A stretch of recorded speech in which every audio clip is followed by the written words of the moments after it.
Olá, tudo bem? Que alegria receber você para mais um estudo bíblico. Seja bem-vindo.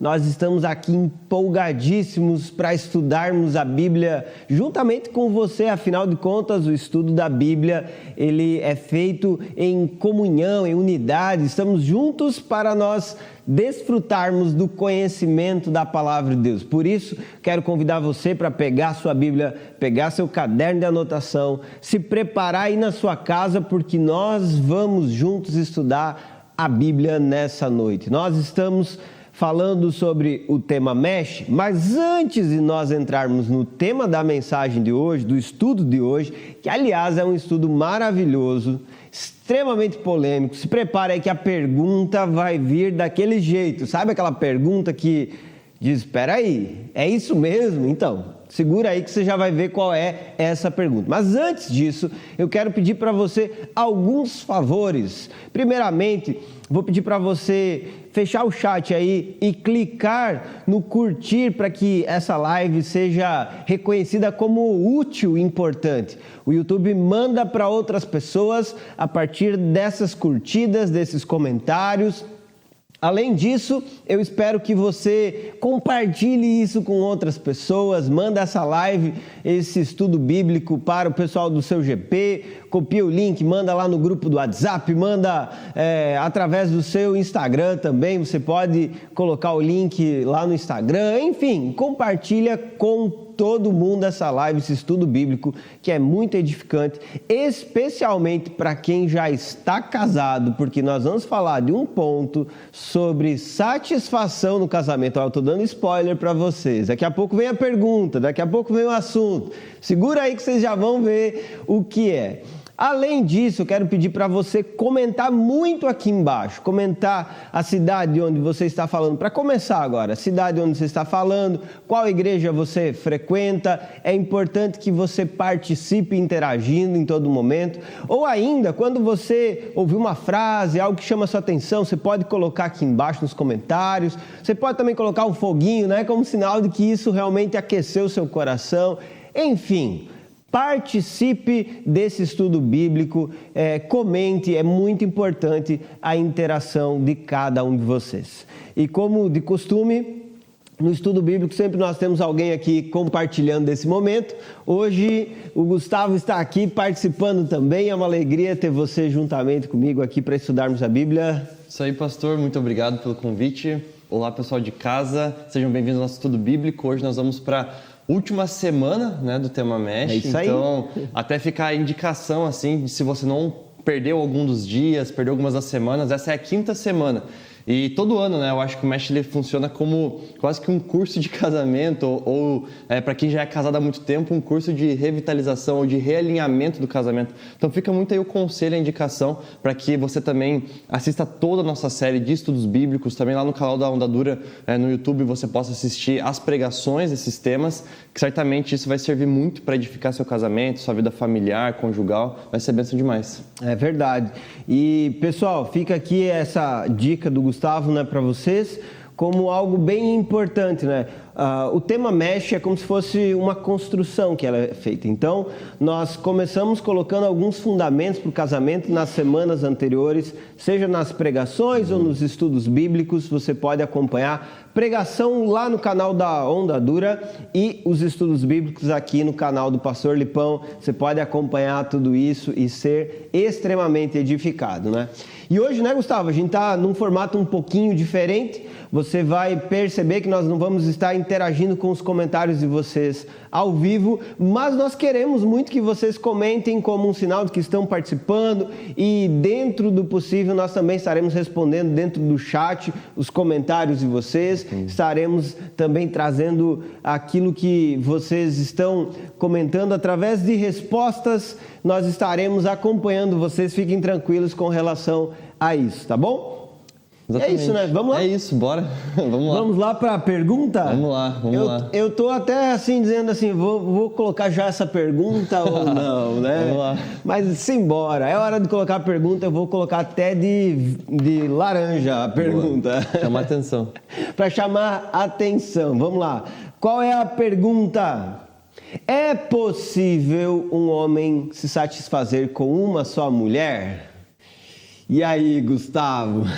Então, vamos analisar o pessoal no texto precisa de hoje, comentar sobre isso, Mandem aí no chat. Creio que pra gente que é da igreja, né, para nós que somos cristãos, às vezes pode parecer uma pergunta meio escandalosa, né, ou uma pergunta meio, bom, é isso mesmo que o pastor está perguntando, né? Mas não se enganem, mesmo dentro da igreja, muitas pessoas, talvez não diretamente, talvez não tão claramente, mas em alguns comportamentos e atitudes revelam que essa pergunta deve ser realmente feita e explicada, né? Tem pessoas que, infelizmente, não têm muita clareza sobre esse assunto. Em algum momento da vida tomam atitudes, comportamentos que vão ao contrário do que essa pergunta tenta afirmar, né? Com a possibilidade de um homem ou de uma mulher, né? Se satisfazer apenas com uma pessoa, com seu cônjuge, né? É isso aí, pessoal. Ó, pergunta tá feita, a braba foi lançada e eu quero que você comente aí. É possível um homem satisfazer só com uma mulher? É óbvio que se você é mulher, a pergunta é possível uma mulher se satisfazer só com um homem? E quando você pensa nesse assunto, obviamente que, de maneira geral, é formulado diversos conceitos sobre a satisfação. Aqui, especificamente, nós estamos falando da relação como afetiva, né? Da relação como amigos, mas também e especialmente na relação sexual. É possível um homem encontrar satisfação com uma só mulher? E quando o Gustavo falou sobre aquilo que é apregoado muitas vezes, é visto de maneira geral, de fato, desenvolvida essa ideia de que ter experiências, por exemplo, fazer um test drive antes do casamento para conhecer mulher, para conhecer se é exatamente isso que você quer. Você já ouviu falar sobre isso? Todos esses comentários, eles são comuns de se ouvir diariamente. É óbvio que nós não estamos aqui defendendo isso, nem nós estamos dizendo que isso deve acontecer no meio da igreja. Obviamente que não. Mas nós estamos levantando conceitos que são comuns. E a questão esses conceitos comuns, eles estão adentrando na mente das pessoas de uma maneira muito natural. Aquilo que é repetido, ensinado. Por exemplo, você vê isso de maneira comum nos filmes, né? Homens que têm várias mulheres, vários relacionamentos, enfim, experiências diversas. E aí eu pergunto para você, até que ponto tudo isso que está sendo alimentado na mente das pessoas está sendo seguido, ouvido, está sendo colocado em prática? Poxa, a naturalização do que é pecaminoso, do que é contrário à verdade de Deus, é algo que é real nesse mundo e por isso nós estamos aqui estudando a Bíblia para nós entendermos uma resposta bíblica profunda sobre esse assunto. E o texto que nós estamos estudando é Provérbios, capítulo 5. E para quem já acompanhou semana passada, você deve ter percebido que o homem, ele é instruído pela sabedoria e é chamado de filho, inclusive, como uma demonstração de uma orientação bem íntima, uma orientação bem criteriosa de alguém que tem capacidade de instruir. Um pai é alguém que está na posição de instrução. Consequentemente, ele é reconhecido como alguém que pode trazer um direcionamento. E então você tem em Provérbios capítulo 5 essa orientação como de um pai para um filho, ou seja, alguém que é vivido, experiente, para alguém que precisa aprender sobre a caminhada. E nessa instrução, ele mostra de quem o homem deve fugir e a quem o homem deve se aproximar.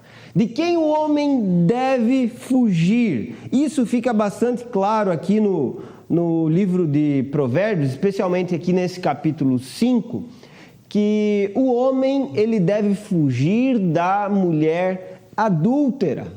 Essa mulher adúltera aqui, ou imoral, que é uma das palavras que é muito utilizada, é aquela que vem com lábios, com palavras, com elogios, com ações que procuram estimular o homem a viver um prazer sexual fora da relação conjugal. E, obviamente, tudo que eu falar para o homem direcionado à mulher, você pode inverter, pode ser uma mulher que está ouvindo um homem imoral e que está, então, tendo ações imorais com ela. Basicamente, o que você percebe no início de Provérbios, capítulo 5, do versículo 1 até o versículo 14, é o quê?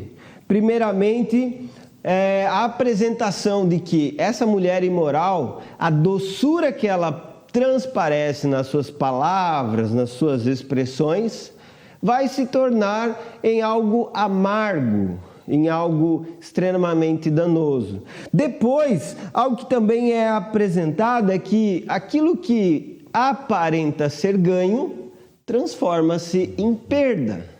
Fica evidente como essa mulher imoral, ela promove de uma forma bem profunda e grandiosa uma perda. E mais uma vez eu digo, se você é mulher, inverta essa situação, o homem imoral também vai promover isso. E então, a partir do versículo 15 em diante, você vê outras figuras sendo apresentadas pelo autor desse provérbio, onde ele mostra que a pureza vai transformar-se em contaminação e a liberdade vai transformar-se em escravidão. Portanto, o que você percebe em todo o capítulo 5 de Provérbios é esse desenvolvimento daquilo que o homem deve buscar e aquilo que ele deve se afastar. Aquilo que o homem deve viver na relação sexual e aquilo que o homem deve fugir, né? De quem o homem deve fugir. E é bem interessante, né, que o propósito de Provérbios é promover sabedoria, né? Então ele não é um livro doutrinário, ele não é um livro profético, ele é um livro de sabedoria que reúne conselhos sábios ao longo ali do Antigo Testamento, né? Principalmente textos do sábio Salomão e algumas outras coletâneas de provérbios, aquele contexto cultural e religioso. Provérbios com o intuito de dar conselhos.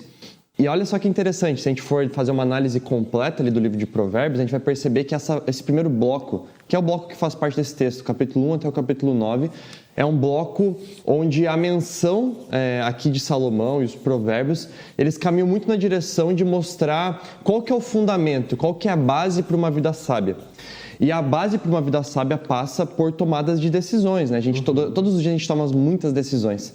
E em meio a essas decisões, ele coloca dois grandes assuntos como, assim, o princípio, né? Antes desses dois grandes assuntos, ele coloca o fundamento, né?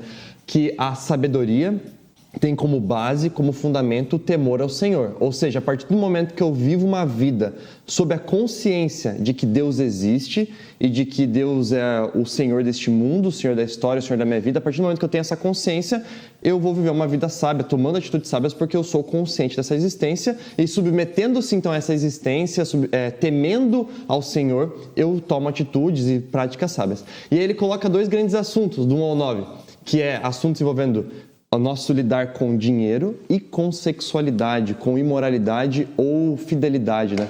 E aqui, então, até nesse capítulo 5, até se personifica muito o que é a sabedoria. Tanto que, assim, a tolice está em você se envolver com a pessoa imoral. E a sabedoria está em você ser fiel, justo, reto, aquela pessoa que é, então, a pessoa da sua juventude, né? Como o texto vai dizer também, e que se perpetuará pela sua vida, respondendo até a nossa pergunta. Então é muito interessante a gente perceber isso, que o que aqui está sendo falado sobre sexualidade é também o que pode ser aplicado com outras figuras a uma vida completa de sabedoria ou de imprudência, de ignorância, né? Uma vida que se apega com fidelidade à verdade e à prática do Senhor, ao temor ao Senhor, é uma vida que também se perverte nisso, se corrompe nisso, e isso também ilustra um pouco essa vida de sabedoria, né?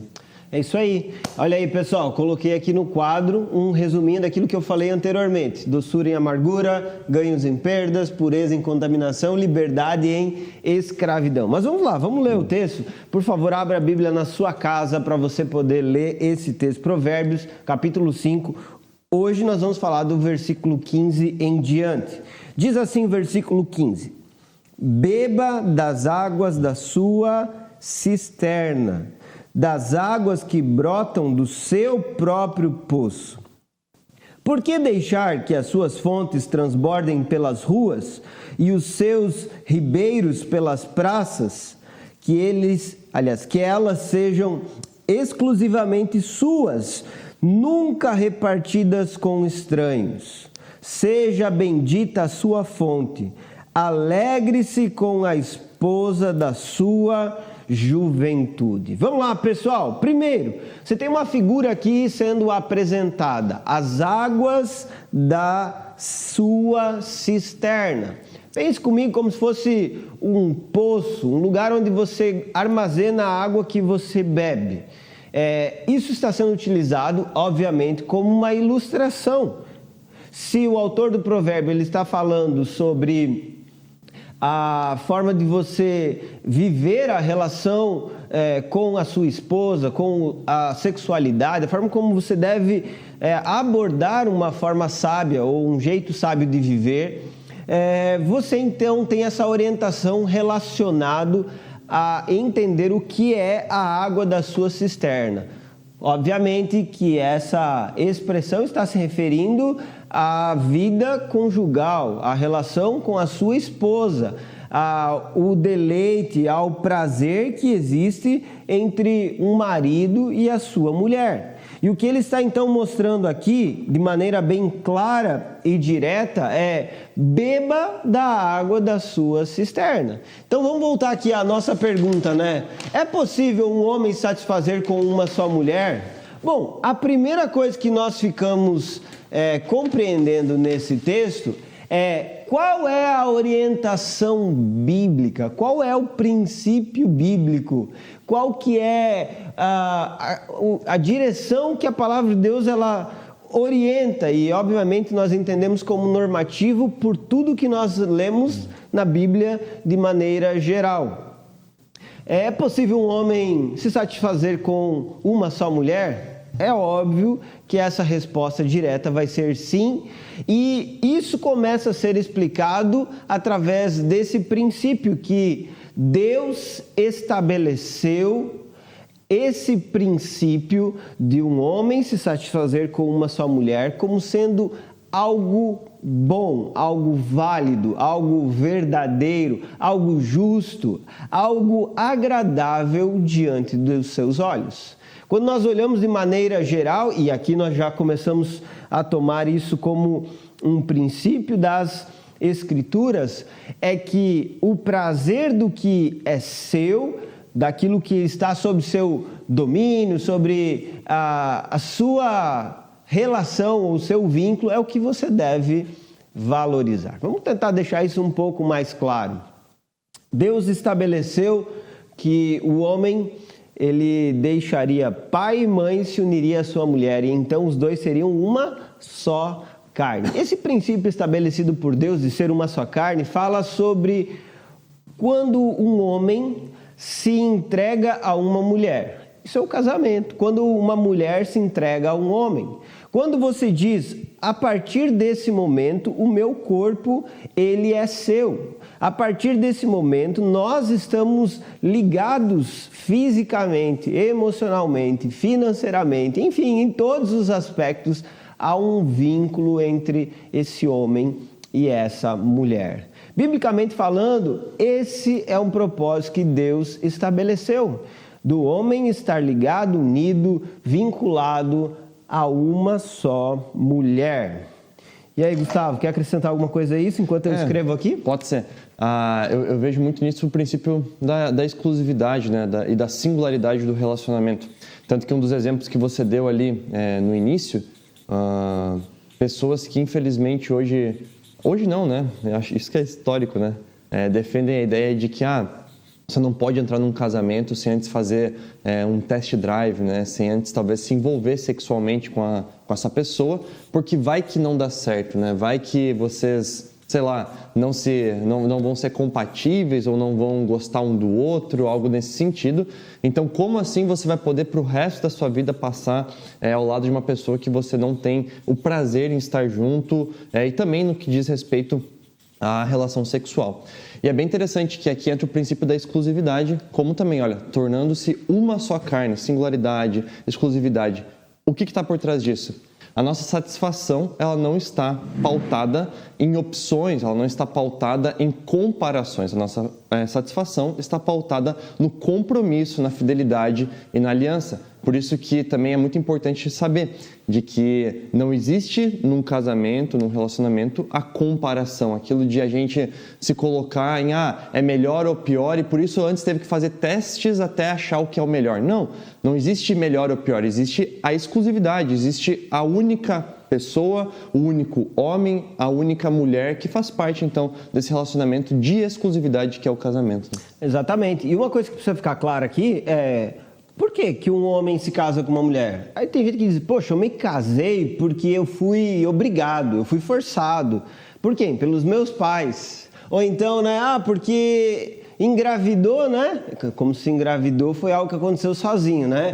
Você engravidou ela engravidou, né? Você engravidou dele, né? No caso da mulher. Ou seja, se engravidou é porque você fez algo, não é do nada que isso aconteceu, né? Nós casamos porque todos os nossos amigos estavam casando, e a gente, entrou na onda, achou legal, casou, enfim. Enfim, foi loucura, foi sem pensar, foi sem planejar. Ou então, como uma vez uma mulher disse para minha esposa no aconselhamento, né? Eu casei, mas na hora de casar eu não disse sim quando o padre lá falou se eu aceitava ele como marido.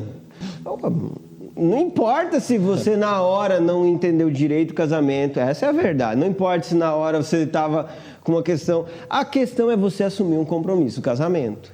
E entenda que quando você assume esse compromisso, você entra nesse princípio de exclusividade, você entra nesse princípio de estar unido a uma só mulher, de comprometer-se com essa pessoa, de viver esse casamento.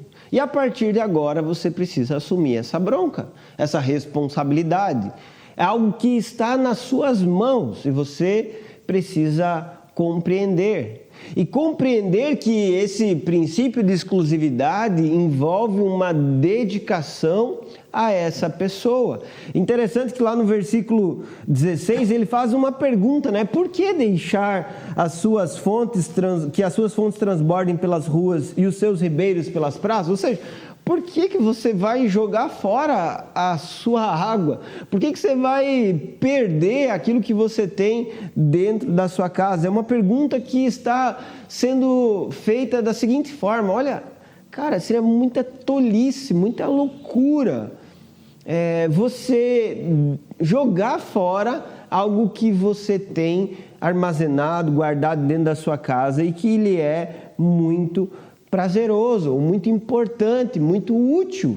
No versículo 17 ele esclarece isso, dizendo que elas sejam exclusivamente suas, nunca repartidas com estranhos. Por que ele fala isso? Porque ele demonstra que há algo que nós temos na relação conjugal entre um homem e uma mulher que deve ser vivido de uma forma interna, pura, dedicada de um para com o outro. O homem e a mulher têm um prazer, uma intimidade. Essa talvez seja a melhor palavra para esclarecer isso. A intimidade que deve estar direcionada ou deve ser compartilhada somente com o seu cônjuge. Por isso que quando nós perguntamos, é possível o homem satisfazer com uma só mulher? A resposta é sim, porque entre um homem e uma mulher, como casal, há a possibilidade de viver uma intimidade tamanha que pelo resto de suas vidas eles terão prazer, eles terão alegria, eles terão contentamento por experimentar ou por viver essa relação. Por isso, é importante que seja compreendido que esse casamento é muito mais do que uma relação comercial, é muito mais do que um compromisso diante dos homens, um simples compromisso que você depois vai lá e rasga e joga fora, mas é sim uma dedicação a uma só mulher, compreendendo que a partir do momento que eu me entrego a ela, ela se entrega a mim, nós temos esse compromisso mútuo de viver uma relação, um respeito, enfim, cuidar, servir, amar, dar prazer um ao outro. Até é importante que vocês comentem aqui embaixo sobre isso, falem aí nos comentários como vocês enxergam essa questão que está chamando a atenção de vocês nesse estudo, como que vocês percebem dentro do casamento a importância da exclusividade, a importância de uma dedicação única ao seu cônjuge e entregar-se plenamente a ele. E uma coisa que precisa ficar clara também aqui é que essa exclusividade protege a beleza do casamento. Eu acho que essa é uma coisa boa para ser, inclusive, colocada aqui. Quando eu falo sobre exclusividade, eu estou falando sobre essa dedicação ao seu cônjuge, a viver o prazer com ele, e isso protege o casamento em qual sentido? Torna ele belo, puro, como o projeto que Deus ele estabeleceu. É um projeto onde a intimidade ela tem um valor grandioso e deve ser sempre reconhecido como algo que vai fazer a diferença. Então, quando um homem ele diz assim, mas eu preciso de outras mulheres para me satisfazer. Veja, as perversões vão ser vividas com outras mulheres. Agora, o prazer conforme Deus estabeleceu, uma só mulher é suficiente e é a sua esposa, essa mulher. Vamos colocar aqui no quadro, então? Exclusividade. Não, e assim, né? Um outro questionamento que se levanta dentro desse assunto, a questão da satisfação, é a gente se perguntar, né? Como que a gente reconhece e percebe tantas pessoas insatisfeitas, né? Porque, por vezes, assim, seja dentro da igreja, infelizmente, ou principalmente fora, né? Por que é tão comum? Por que é tão... é uma prática tão comum? E na cultura você vê esse reflexo, né? Filmes, séries, novelas, né? Ou tantas outras músicas. Mas também por que nas rodas de amizade, trabalho, academia, jogo de futebol, amizades... Por que a gente percebe, assim, pessoas insatisfeitas, né? Entra muito também no que nos satisfaz, né?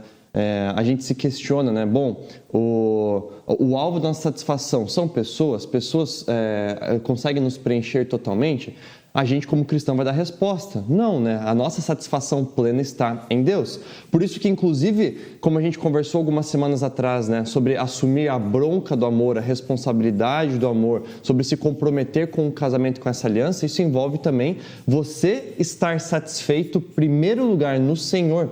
Por isso que entrar no casamento passa também por uma preparação, passa também por uma postura, né? Não se deve entrar no casamento pessoas que ainda são imaturas ou pessoas que de alguma forma estão buscando no outro agora essa satisfação, que esse vazio, preencher talvez algum vazio, inclusive existencial. E talvez pessoas que entram em um relacionamento com esse vazio, buscando na outra pessoa a solução para esses problemas, passado o tempo vão ver que a pessoa não deu todas as soluções para os seus desejos, para as suas satisfações, para o seu vazio, e aí então vão achar que tem que ir em outras fontes buscar outros recursos. Né? Então, a nossa plena satisfação mesmo está em primeiro lugar no Senhor nosso Deus, e pessoas então satisfeitas em Deus podem agora buscar de forma saudável a satisfação com o seu cônjuge, que é o que a gente vai ver agora também na sequência do texto, né? Ele narrando essas questões.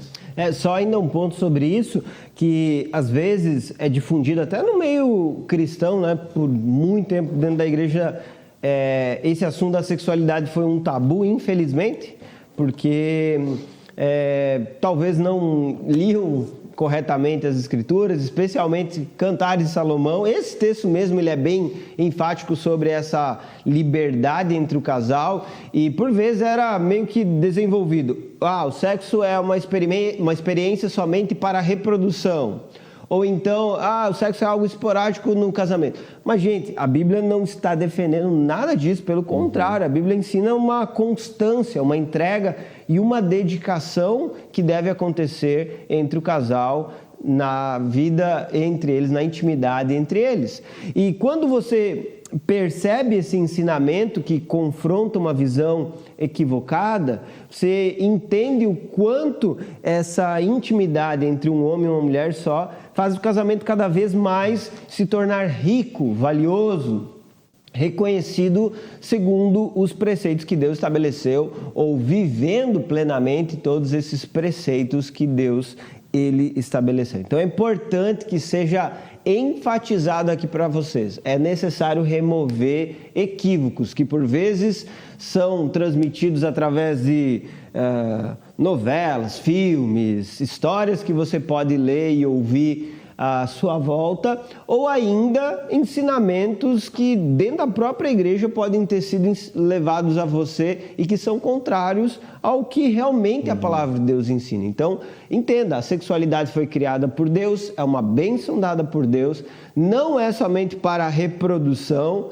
mas é algo que deve ser vivido pelo casal de uma maneira plena, com muita profundidade. E entenda, quando fala sobre exclusividade, remove a possibilidade de estranhos. Isso quer dizer, não é necessário acrescentar pornografia para que um casal tenha intimidade sexual, não é necessário assistir um filme picante para que o casal tenha essa intimidade. Agora, entre o casal, aí entra a pergunta, né? Como que eles vão desenvolver essa intimidade? Então, eles devem ficar igual Adão e Eva lá no Jardim do Éden, né? Sem utilizar nada que possa trazer uma alegria ou prazer para o casal, né? Tipo, vamos pensar então lá no princípio, eles ficavam deitados no chão, era só isso e pronto. Não, calma, vamos ver aqui como que a relação ela pode se desenvolver. O texto fala sobre isso. Alegre-se, ele termina o versículo 18, dizendo, com a esposa da sua juventude. E aí ele diz no versículo 19, como se alegrar, né, com a esposa da juventude? Gazela amorosa, corça graciosa, que os seios de sua esposa sempre o fartem de prazer e sempre o embriaguem os carinhos dela. Olha só que interessante, no meio de Provérbios você tem um Cantares de Salomão, né? Você tem um adendo aqui, né? Um enxerto, melhor dizendo. Você percebe claramente a intimidade do casal. Primeiro, palavras que falam ou que elogiam, que reconhecem a esposa. Chamando de gazela ou ainda reconhecendo como uma corça, que são animais delicados, animais que expressam uma beleza. Esse é o uso das figuras que o autor desse provérbio fez. A ideia é que o homem use suas palavras para expressar a beleza da sua esposa e a esposa use suas palavras para expressar a beleza do marido. Ou seja, na relação entre marido e mulher deve haver uma comunicação que expressa essa intimidade, essa profundidade da relação, que expressa como os olhos eles estão brilhando um pelo outro, como um está apaixonado pelo outro, como um se importa com o outro, se interessa pelo outro. Enfim, deve existir essa liberdade para falar. E isso envolve a sexualidade do casal. Eu oriento aqueles que vão casar, né, e aí a orientação pré-nupcial é bem importante, né? Por quê? Porque quando você vai casar, a expectativa é que você não tenha tido ainda nenhuma relação, né? Que você tenha só no casamento. E diante disso, na orientação para os casais, o que geralmente eu falo? Olha, sejam muito sinceros e transparentes sobre a vida sexual de vocês. Aquilo que vocês querem viver, o que vocês estão gostando, não estão gostando, o que é bom, o que não é bom, o que é importante, o que vocês querem. Enfim, é algo entre vocês dois. Não é uma intimidade que estranhos vão opinar. Não é uma intimidade que estranhos vão trazer a visão deles sobre como viver. mas é uma experiência entre o marido e a mulher. Como que vocês querem desenvolver? Como que vocês querem viver a intimidade de vocês? É decidido entre vocês, mas para isso acontecer, a comunicação é essencial. A segunda coisa que ele mostra aqui é sobre os seios da sua esposa fartando de prazer. O que é isso, gente? Ele está falando sobre toque, sobre aproximar-se fisicamente. Ou seja, além de palavras, além de comunicação, o toque, a aproximação física é algo essencial, é algo que precisa ser desenvolvido. Como que um casal vai viver essa intimidade e fartar-se um com o outro? Através dessa expressão. E aí é óbvio que o casal vai desenvolver isso, né? Do seu jeito, dentro das suas ideias, dentro do seu ambiente privado, né? Mas pode sim ter um cuidado com a roupa que vai escolher, a lingerie, enfim, a cueca. É importante trocar também, né? Como disse o pastor Lipão, né? Trocar depois de 15 anos é importante, tá? Mas é importante todas essas coisas íntimas, né? As partes íntimas ou até mesmo o asseio com o corpo, tomar um bom banho, enfim, cuidar da sua aparência para sua esposa. Isso é algo essencial. Por vezes, isso é vivido dentro do namoro e é esquecido no casamento. Mas nós precisamos entender que, muito mais do que no namoro, durante o casamento, você deve experimentar esse preparar-se, né, para encontrar a sua esposa. E aí eu digo, porque no namoro isso acontecia, né? Com certeza antes de namorar você ia tomar um banho, escovava o dente, passava um perfuminho, você planejava um encontro, tudo isso acontecia. No casamento não pode ser diferente. Mas a gente vive junto todo dia. Pois é, mas não deixe essa rotina de viver junto tornar-se um empecilho para vocês se prepararem para estar um com o outro. Então, vamos lá, uma dica bem importante, né? Se prepara para uma noite especial entre vocês. E aí, quem tem filho, eu sei que você vai dizer, mas eu tenho filho. Eu sei, eu entendo o que é isso muito bem, também tenho filhos. Mas você pode preparar isso, fazer dormir mais cedo, ou então você vai dormir mais tarde mesmo. Enfim, às vezes é necessário passar do horário para você poder viver isso.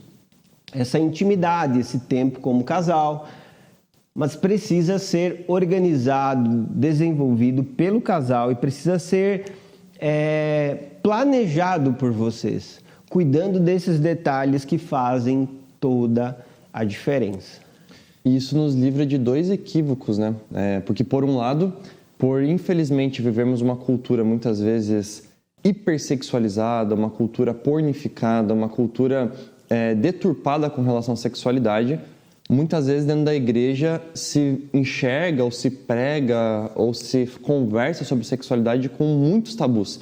E aí então qual que seria um extremo? O extremo, né, da nossa cultura de hipersexualizar tudo, então bem como o pastor Rob falou, então o casal agora, para incentivar ainda mais sua vida sexual, deve ir atrás de recursos como pra pornografia, apimentar a relação.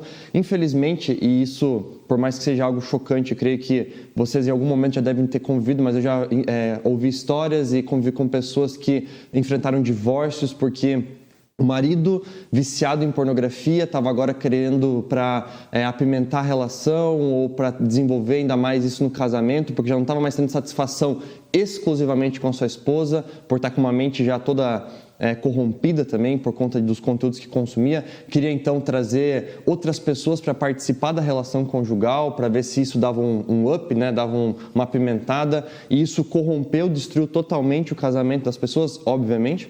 Então esse é um extremo horrível e que a gente deve com toda certeza pregar contra e fugir. Só que daí, por vezes, as pessoas fugindo desse extremo caem para o outro extremo, né? Caem para o outro lado do cavalo, de que então sexualidade é algo que não se pode falar, é algo que não se pode conversar, é algo que não se pode incentivar. Se vem com um olhar negativo e esquece, bem como o pastor Rob disse, de que é boa criação de Deus, de que Deus criou com essa finalidade também, sim da reprodução, mas também do prazer conjugal, do prazer do homem para com a mulher e vice-versa. E olhando para dessa realidade, o texto de hoje nos traz essa visão saudável. Fuja desse extremo de uma sexualidade deturpada, imoral, mas fuja também do outro extremo de não investir nessa área, de não incentivar essa área, de não promover essa área e de não buscar desenvolver ela de forma saudável, mas também profunda e prazerosa dentro então da sua aliança, dentro do seu casamento. É isso aí, maravilha. Coloquei ali, pessoal. A exclusividade é alimentada com palavras e toques. Aí, como é a forma do texto, né? Tá escrito na Bíblia. Se tá na Bíblia, é isso aí, tem que colocar em prática, pessoal. Mas é interessante isso, né? Por vezes, nós temos vergonha de falar daquilo que Deus não teve vergonha de criar.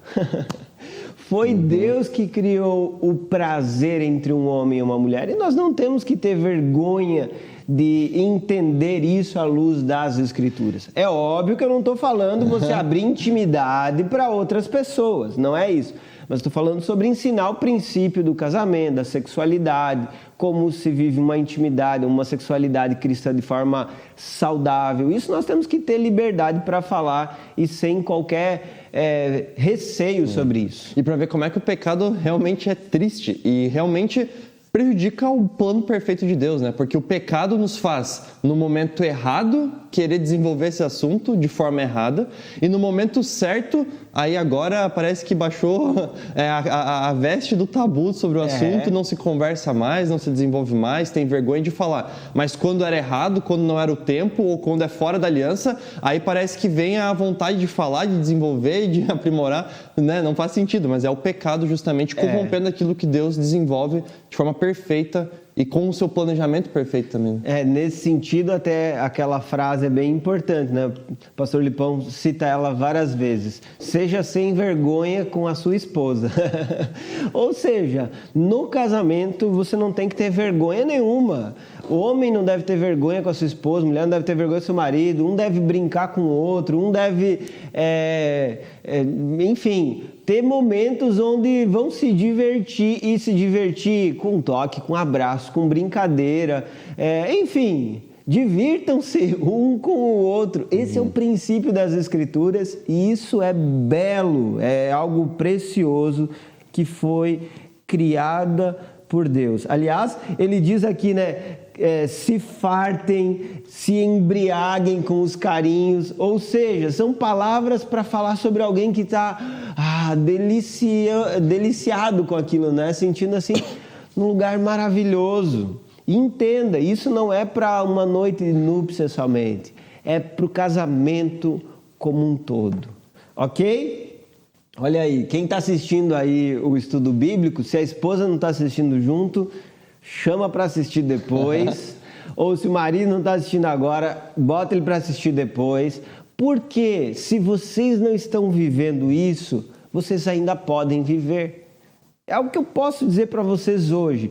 Se você não está experimentando essa delícia da relação, da intimidade, da sexualidade, é algo que você pode viver, basta dedicar-se a isso. Vamos lá, versículo 20, ele diz: por que, meu filho, ser desencaminhado pela mulher imoral? Por que abraçar o seio de uma leviana? Ou então de uma mulher casada, segundo algumas traduções desse texto? Porque é uma pergunta assim, dizendo, é loucura você querer viver isso. Antes ele falou sobre você ter prazer no corpo da sua mulher, agora ele diz, por que você vai atrás de um outro corpo que não é seu? Por que você vai ter um prazer além da sua companheira? E então no versículo 21 ele diz, o Senhor vê os caminhos do homem e examina todos os seus passos. As maldades do ímpio o prendem. Ele se torna prisioneiro das cordas do seu pecado. Certamente morrerá por falta de disciplina, andará cambaleando por causa da sua insensatez. Aqui, o que acontece? O autor desse provérbio, ele traz um conhecimento claro sobre o quanto você deve viver essa sexualidade segundo os padrões divinos, segundo o propósito de Deus, segundo aquilo que Deus estabeleceu para o casamento, porque se você fugir disso, você vai viver algumas consequências. O versículo 21, ele fala que o Senhor enxerga todas as coisas. Isso esclarece como Deus ele se importa com a vida conjugal, com aquilo que você vive. Não pense que Deus ele está alheio à forma que você vive no teu casamento. E isso não é espiritual, meu irmão. Fuja desse equívoco. Como o Gustavo falou antes, é um extremo. É um extremo que está relacionado a pensar que a sexualidade não é algo puro, não é algo espiritual, não é algo valioso. Meu irmão, isso é um equívoco enorme. Porque o Deus Criador, ele atribui realmente a sexualidade como sendo algo bom, algo que deve ser vivido pelo casal. Portanto, quando você vê que Deus ele enxerga os caminhos do homem e examina os seus passos, o autor desse provérbio ele esclarece que Deus ele se importa com a forma como você está vivendo o seu casamento. E se Deus ele se importa, ele deixa claro na sua palavra que os seus princípios eles são vida. O oposto disso, eles promovem a morte.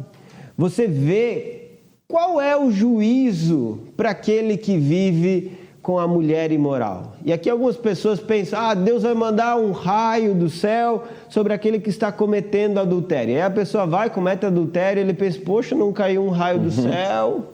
Interessante. Olha, ninguém descobriu, acho que dá para seguir nesse caminho. E aí a pessoa vai se entregando mais e mais. Cada vez mais se enrolando nessas cordas. Inclusive, o texto, ele fala sobre isso.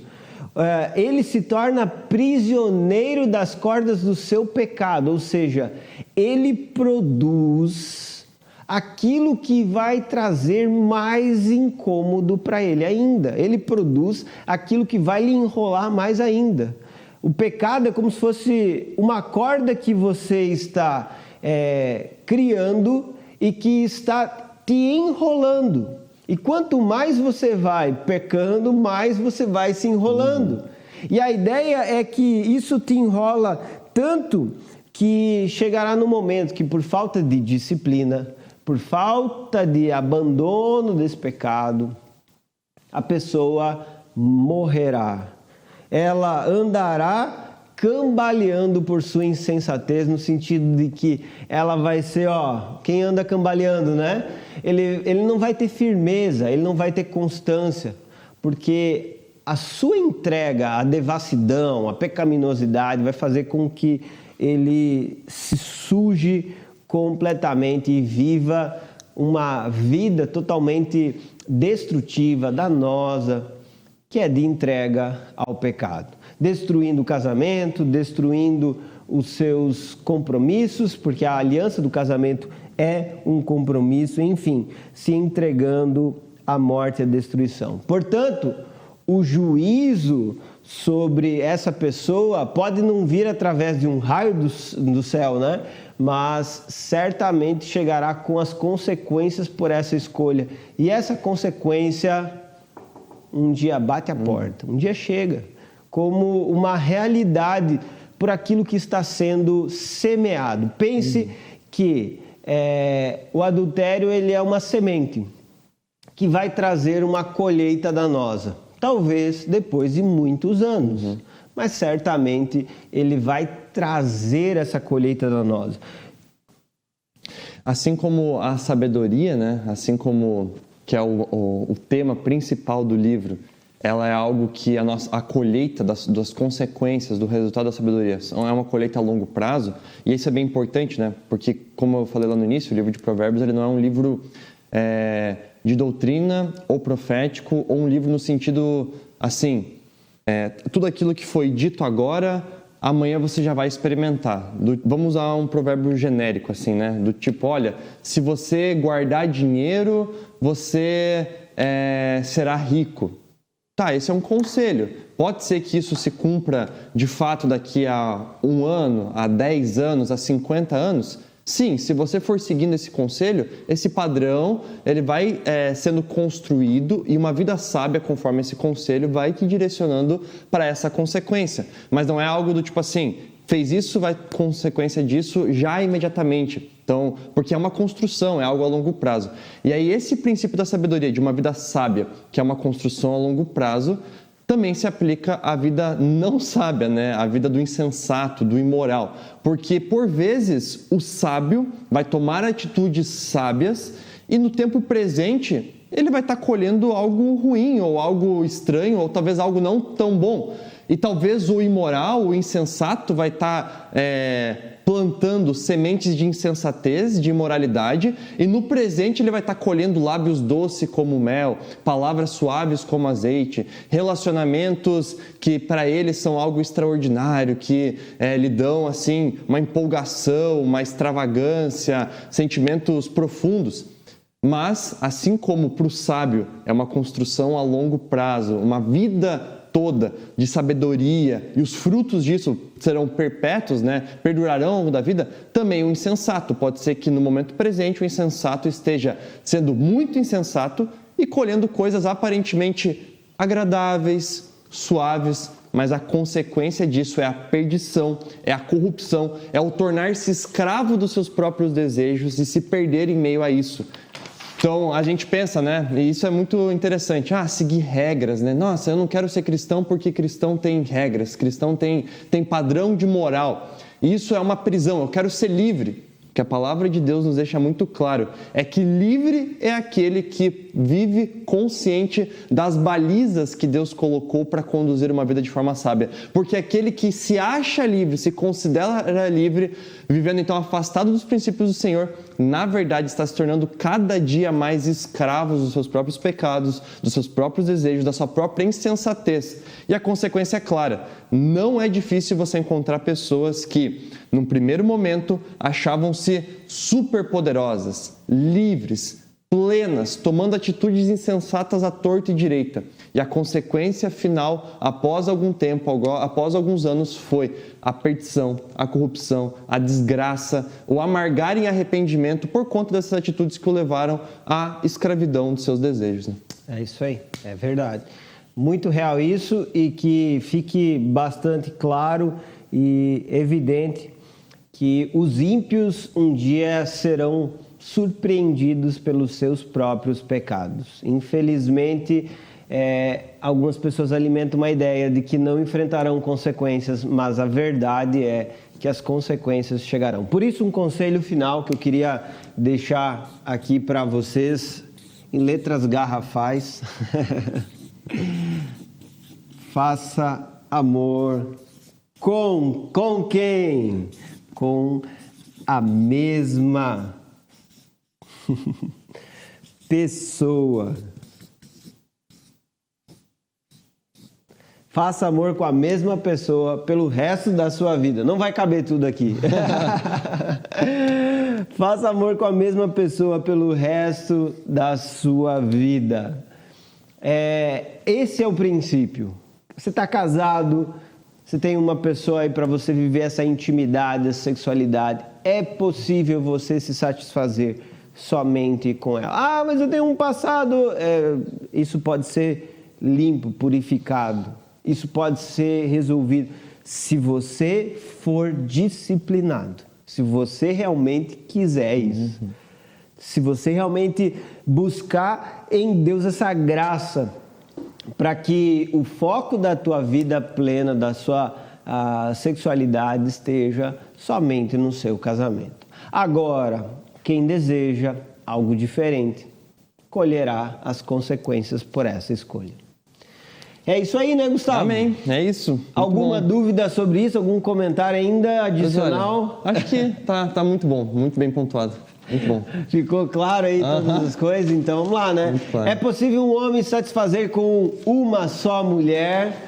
Nós falamos que a mulher imoral promete doçura, mas na verdade traz amargura, ganhos, mas na verdade traz perdas, promete pureza, mas na verdade traz contaminação, promete liberdade, mas traz escravidão. Então Deus estabeleceu o princípio de exclusividade, que é o casamento. A exclusividade enriquece o casamento, mostra a beleza do que Deus planejou. A exclusividade é alimentada com palavras e toques físicos. Diante disso, o conselho é: faça amor com a mesma pessoa pelo resto da sua vida. É isso aí, bom pessoal. Bom demais. Estamos encerrando o Mesh, né? Sim, e acho que já dá pra dar o spoiler até do próximo tema, hein? Spoiler, é isso aí. Pessoal, tá todo mundo aí semana que vem, né? É isso mesmo. Pessoal, semana que vem o bicho vai pegar, hein? Não, o bicho vai correr. Semana que vem o bicho vai correr, não vai pegar, não. Pessoal, nós começaremos na próxima semana, o tema Apocalipse. É isso aí, chegou o momento de estudarmos esse livro fantástico, um livro profundo, de difícil interpretação, diga-se de passagem.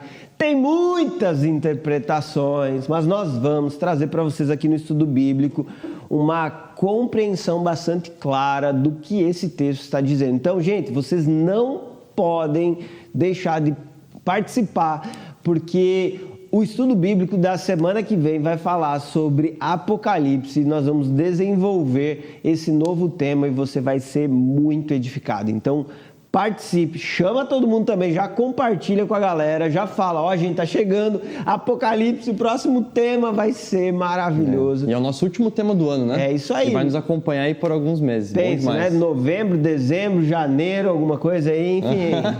Aí nós podemos falar mais. Ano que vem tem outros temas por aí. Bom demais, bom demais. E olha, os temas foram maravilhosos esse ano, né? Mais uma vez, assim, temas incríveis, muito né? Bom. Atos foi algo incrível também. Não me vergonho do Evangelho, Deus e o dinheiro.